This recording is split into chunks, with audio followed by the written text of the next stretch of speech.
Okay, so now let's talk about kettles, how you're going to heat up your water. So the first thing I want to mention across the board is never use anything that has plastic in it. Never use a kettle that has plastic in it. There are speed kettles where you can press the button and it'll use electricity to heat up the water.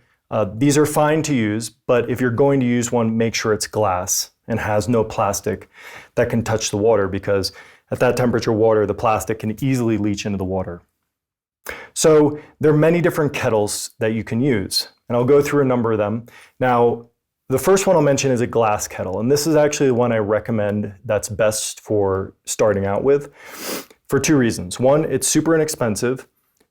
Two, it's energetically neutral, so it's not going to impact the water itself. It's not going to add anything or take any away. And three, when you're learning to brew and watch how the bubble formation happens, the glass kettle gives you the best visibility into this process, so you learn how to work with water in that way. The second kettle I would recommend is a stainless steel kettle like this. Stainless steel strengthens the water. It also is energetically neutral, but it's extremely durable. So you can have this kettle for many years and you're not going to have any issues with it. The next kettle is stoneware. Stoneware is a very popular type of kettle to use to heat up water. Now we're starting to get into the materials that actually energetically impact the water in a positive way. So stoneware is such an implement. Now, one of the downsides of stoneware is it's super fragile. So that's something to keep in mind if you want to get a stoneware kettle. The next type is a cast iron tetsubin like this, which is amazing at adding minerality to the water and structuring it. The downsides to the tetsubin is that it can be dangerous to use. It gets very hot. So you'll notice when I'm heating it up, I'll use this on the top of the kettle. And also there are specific care instructions that you need to adhere to make sure that the kettle doesn't get damaged. So it's a little bit more advanced kettle to work with, and it's also a little bit heavy, you know. So maybe not the best kettle to start off with. And also there are cast iron kettles that are sold more readily on the market in places like Teavana and other places like that.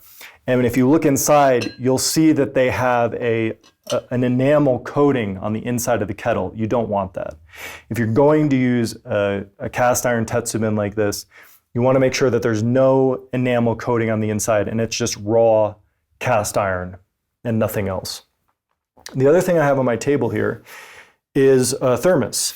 And this has been great. From a practicality standpoint, a lot of times, you know, if you're using a kettle, okay, just thinking about the logistics of doing tea for a second, you need a heat source to heat it up with. Now, I use this butane burner that I can have right next to me and heat up the water, right? But that's something you may not have right away in the beginning.